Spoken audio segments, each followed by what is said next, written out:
O Oráculo acerta a previsão para o Bahia, mas erra para o Vitória. Preto Casagrande faz uma análise no pós-peleja entre Galo versus Bahia. E mais, Flamengo, São Paulo e Botafogo vencem na rodada. Atlético Paranaense perdeu fora de casa. E o Itabuna bate o Serra na Série D. Esses são os assuntos do vídeo de hoje. Solta a vinheta.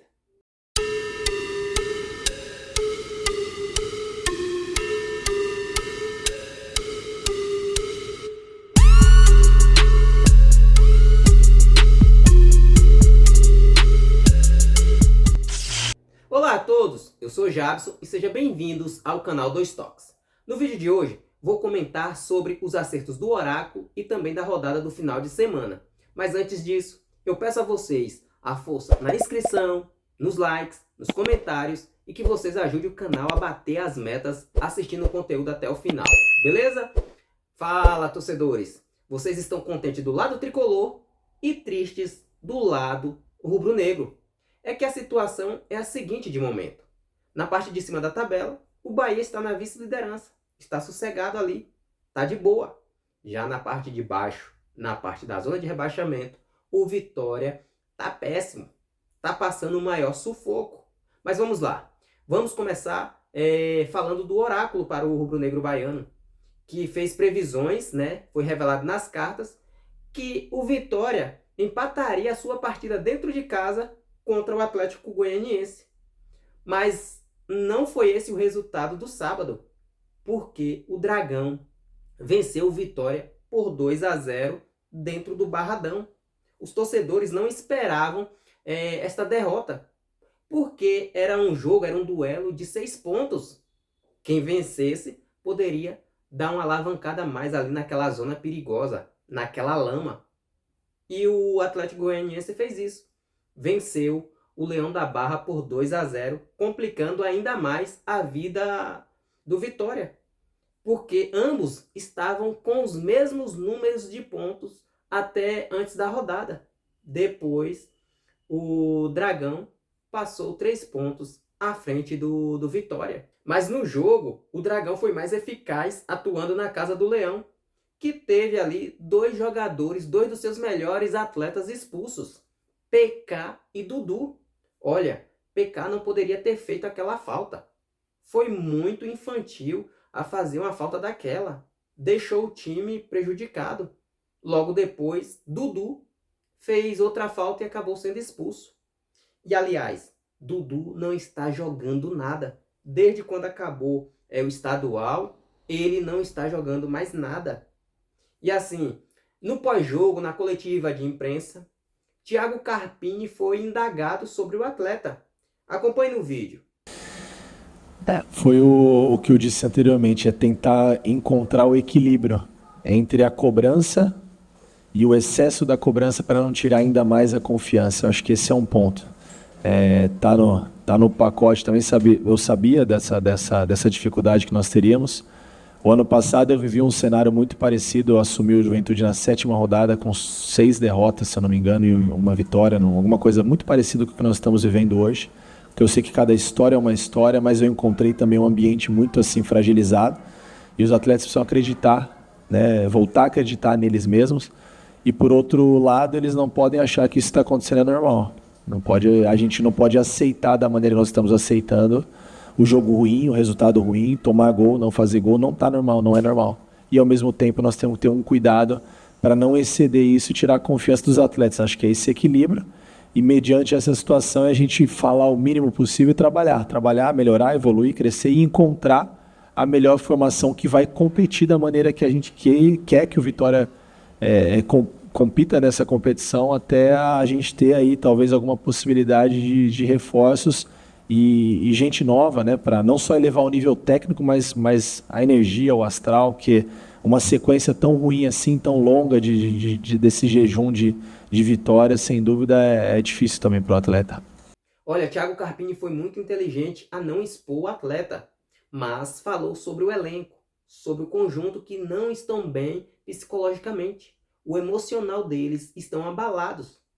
E falando de Dudu, ele não vem atuando bem em vários jogos. Desde que acabou o estadual, ele não consegue ser mais aquele Dudu combativo, que desarmava a jogada, que chegava igual um pitbull, que não deixava os adversários criarem dentro de campo. Não está conseguindo ter mais essa performance atuando. Não sei se é porque sentiu o peso da Série A, viu? Do Campeonato Brasileiro, de uma Copa do Brasil que já foram eliminados, ou se realmente é o psicológico, mas que sentiu, porque no estadual e Copa do Nordeste é totalmente diferente de uma Copa do Brasil e um Brasileirão. É totalmente diferente, mas eu acredito que Dudu, assim como algumas peças do elenco, sentiu a pressão da Série A. Sentiram. E assim, precisa recuperar esses atletas o quanto antes, porque vai ter alguns dias aí para treinar, para poder recuperar, para poder entrosar, para no jogo contra o Juventude poderem atuarem muito bem fora de casa. E assim, precisa da vitória do Vitória. Precisa do triunfo. Não pode empatar e nem muito menos pensar em perder. Tem que ser vitória do Vitória contra o Juventude lá em Caxias do Sul. E vamos trocar o assunto e falar do Bahia, que empatou fora de casa contra o Atlético Mineiro e neste momento está na parte de cima da tabela, com um olho no peixe e outro no gato, na vice-liderança da competição. Pois bem, torcedores, vamos começar falando do oráculo que no meio de semana fez previsões para esta partida e revelou, nas cartas, através das cartas, que o Esquadrão empataria a sua partida fora de casa. E vocês observaram, puderam acompanhar, que o Tricolor de Aço empatou a partida jogando lá em Minas. E assim, a primeira etapa foi um jogo muito brigado, foi um jogo muito estudado.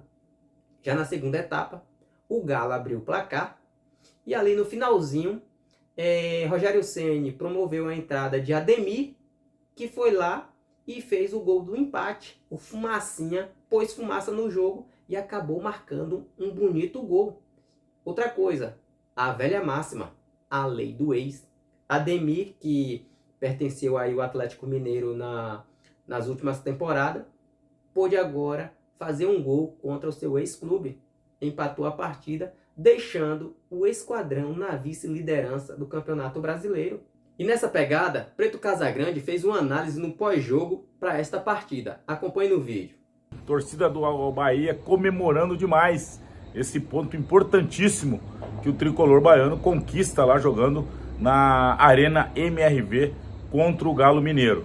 Já sabíamos, da importância que era e da dificuldade que o Bahia teria enfrentando um dos times que é, sem dúvida nenhuma, um dos favoritos ao título do Campeonato Brasileiro, mas o Bahia teve uma postura, obviamente, bem mais defensiva, mas teve na sua disciplina tática, e na coletividade, uma virtude hoje mostrada com muita eficiência. A linha de 4, todos os jogadores se portando muito bem, tanto Arias, Canu, Gabriel Xavier e o Juba tendo uma postura, obviamente, muito mais defensiva, muito mais preocupado com o ataque do Atlético Mineiro. E o Caio Alexandre talvez tenha sido o jogo que ele mais marcou com eficiência, esse jogo contra o Atlético Mineiro.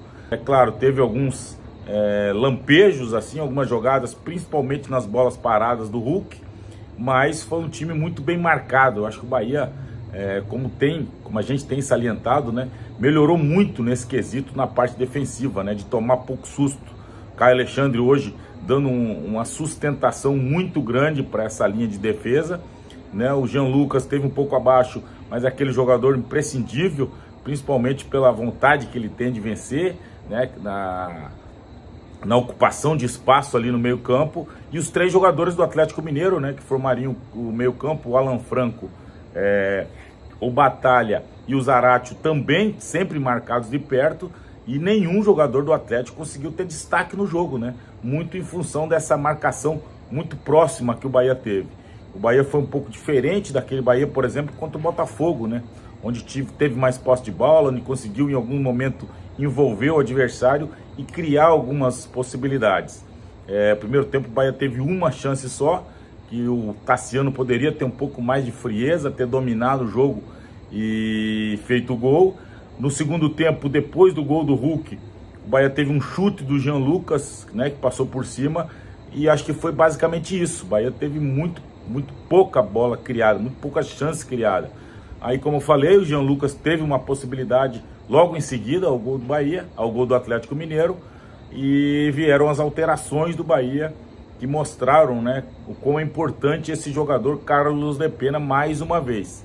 Ele começa o contra-ataque numa bela arrancada do Estupiana, que dá muita opção para essa galera do meio, e aí o Bahia foi inteligente, né? O Rogério colocou o Ademir lá pelo lado direito e colocou o De Pena e o Oscar Estupian, e foram exatamente os três a participação para o gol de empate do Bahia.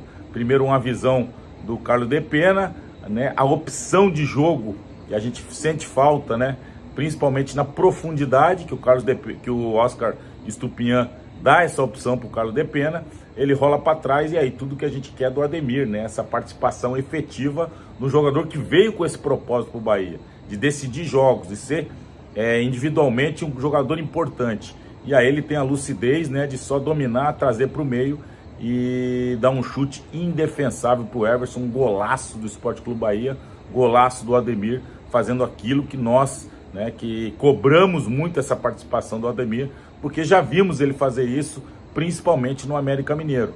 Então, parabéns ao Ademir, parabéns ao Rogério Ceni, né, que teve essa lucidez, e mais uma vez a importância do De Pena, né, que entrou, organizou o meio-campo. Como eu falei, o Bahia não fez um jogo de supremacia, nem de posse de bola, nem de muitas criações ofensivas, mas foi um time muito disciplinado taticamente.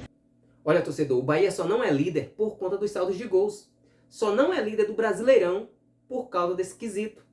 O Flamengo pegou a liderança porque tem o melhor saldo de gols.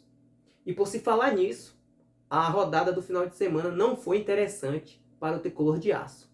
Vocês vão me achar que eu estou errado, mas não. Não foi interessantíssima para o Bahia, mesmo empatando fora de casa. Por quê? O Flamengo jogou fora contra o seu maior rival e goleou por 6-1. Por isso, pegou aí a liderança por conta dos saldos de gols.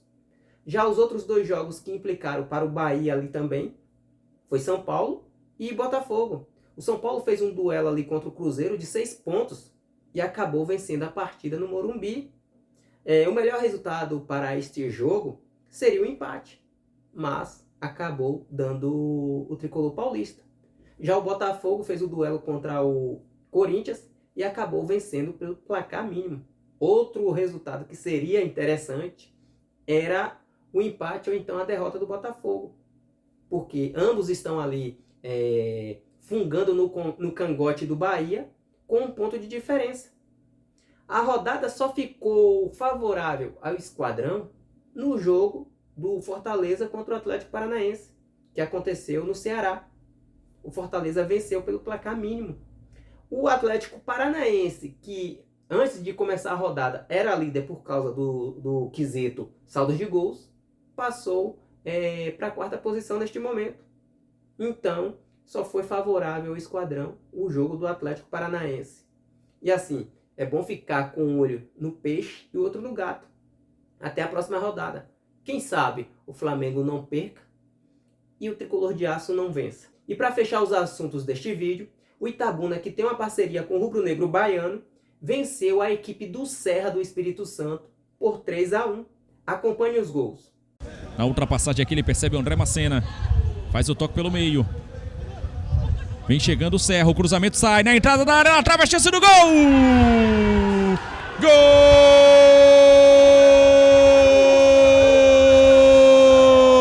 É do Serra!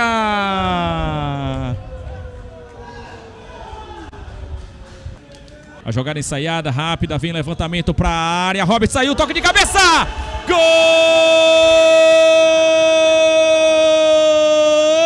Patada do Dragão!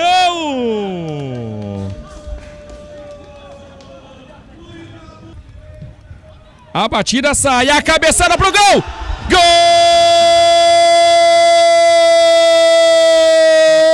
Gol! Patada do Dragão! Foi a virada do Dragão do Sul, Lauan, na sua comemoração característica. 2 para o Ita. Do lado esquerdo vai embora o Tenório. Tira o cruzamento, a bola passa aqui na segunda trave, encontra o Rian, que controla bem a bola na área, vai para a linha de fundo, tenta, desequilibrado, fechou a porta dele ali, mas ele ainda insiste, caiu, sobrou a chance do gol! Gol!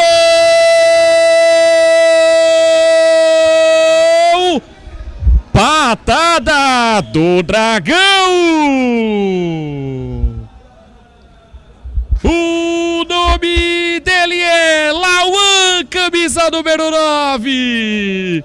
Na marca dos 31 minutos do segundo tempo, faz o terceiro gol, o azulino Dragão do Sul. É gol do Itabuna em Pituaçu. Neste momento, o Dragão do Sul é líder do grupo A6 da 4ª divisão, com 12 pontos e um saldo de 4 gols. Restam mais 8 rodadas para o encerramento da primeira fase, tendo aí 24 pontos em disputa. Se o azulino conseguir 10 pontos, estará classificado à próxima etapa da competição. Itabuna tem que se classificar, tem que jogar a Série C de 2025, tem que voltar, tem que retornar às primeiras divisões. E aí, torcedor, o que você achou? Deixa os seus comentários aqui embaixo.